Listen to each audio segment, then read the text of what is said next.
എന്തല്ല എല്ലാവർക്കും സുഖം തന്നെയാ. നമുക്ക് ഇന്നൊരു രശ്മി പറാട്ട നോർത്ത് ഇന്ത്യൻ സ്പെഷ്യലാണ്. വളരെ പെട്ടെന്ന് ഉണ്ടാക്കിയെടുക്കാം. വളരെ ചുരുങ്ങിയ ഇൻഗ്രീഡിയൻസേ ആവശ്യമുള്ളൂ. പിന്നെ അങ്ങനെ വലിയ കറികളൊന്നും ആവശ്യമില്ല. അപ്പോൾ ഇതെങ്ങനെയാണ് ഉണ്ടാക്കുന്നതെന്നൊന്ന് വേഗം നോക്കിയിട്ട് വരാം.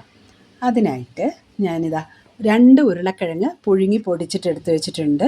അതിലേക്ക് 1 ടീസ്പൂൺ ചില്ലി ഫ്ലേക്സും 1 പച്ചമുളക് ചെറുതായി അരിഞ്ഞതാണ്. വളരെ ചെറുതായിട്ട് എരിവ് കുറഞ്ഞ പച്ചമുളകായതുകൊണ്ടാണ് നല്ലൊരു വലിപ്പമുള്ളത് തന്നെ എടുത്തത്.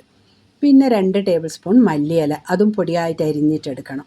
ഇനി ഇതിലേക്ക് 1/2 ടീസ്പൂൺ പൊടിയുപ്പും പിന്നെ 1 കപ്പ് മൈദപ്പൊടിയും.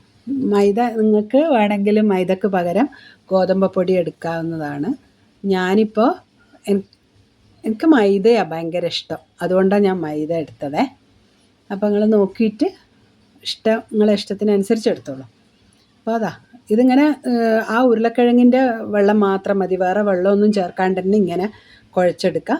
ഇനി ഇതൊരു 10 മിനിറ്റ് നമുക്ക് കുറച്ച് ഓയിൽ തടവിയിട്ട് മൂടി വെക്കാം. അപ്പോഴത്തേക്ക് വെച്ചില്ലെങ്കിലും കുഴപ്പമൊന്നുമില്ല. എനിക്കിപ്പോൾ ഇതിനൊരു മസാല ഉണ്ടാക്കണം, അതിന് വേണ്ടിയിട്ടാണ് മൂടി വെച്ചിട്ടുള്ളത്. എൻ്റെ മസാല റെഡി ആയിട്ടുണ്ട്. അപ്പോൾ ഇനി നമുക്കിത് ഉണ്ടാക്കാൻ തുടങ്ങാം. ചെറിയ ഉരുളകളാക്കി ഉരുട്ടി പരത്തി ചുട്ടെടുക്കണം, അത്രയേ ഉള്ളൂ പണി കഴിഞ്ഞ്.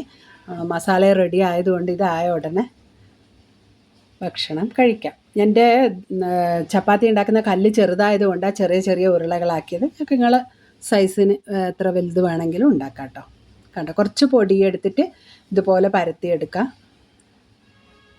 നല്ല ഒരു ഡിസൈനർ ചപ്പാത്തി കണ്ടില്ലേ? കാണുന്ന ഭംഗി പോലെ തന്നെ നല്ല ടേസ്റ്റും കേട്ടോ.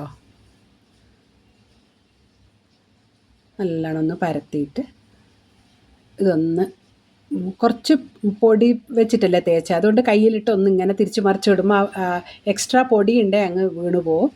അതിന് ശേഷം നമുക്ക് കല്ലുമ്മലേക്ക് ഇട്ട് കൊടുത്തിട്ട് ഇതൊന്നിങ്ങനെ അടുത്തന്നെ നിന്നിട്ട് മറിച്ച് ഇട്ട് കൊടുത്തോണ്ടേയിരിക്കണം, ഇല്ലെങ്കിൽ ഒരു ഭാഗം വല്ലാണ്ട് അങ്ങ് കരിഞ്ഞു പോകും. ഞാനിപ്പോൾ ഒരു ഇത്തിരി ബട്ടർ ഇട്ട് കൊടുത്തിട്ടുണ്ട്. നിങ്ങൾക്ക് വേണമെങ്കിൽ ബട്ടറോ ഗീയോ, ഇനി അതല്ല വെളിച്ചെണ്ണയോ വേറെ എന്തെങ്കിലും ഓയിൽ ഇഷ്ടപ്പെടുന്നവർക്കാണെങ്കിൽ അങ്ങനെ ചെയ്യാം. ഇല്ലെങ്കിലും കുഴപ്പമൊന്നുമില്ല കേട്ടോ, നല്ല ടേസ്റ്റ് ആയിരിക്കും. രശ്മി പറാട്ട, നല്ലൊരു പേരില്ലേ? ഇതേപോലെ ബാക്കിയുള്ളതും ചുട്ടെടുക്കാം. കണ്ടില്ലേ, ഞാനെല്ലാം ചുട്ടെടുത്ത് വെച്ചിട്ടുണ്ട്, കണ്ടോ.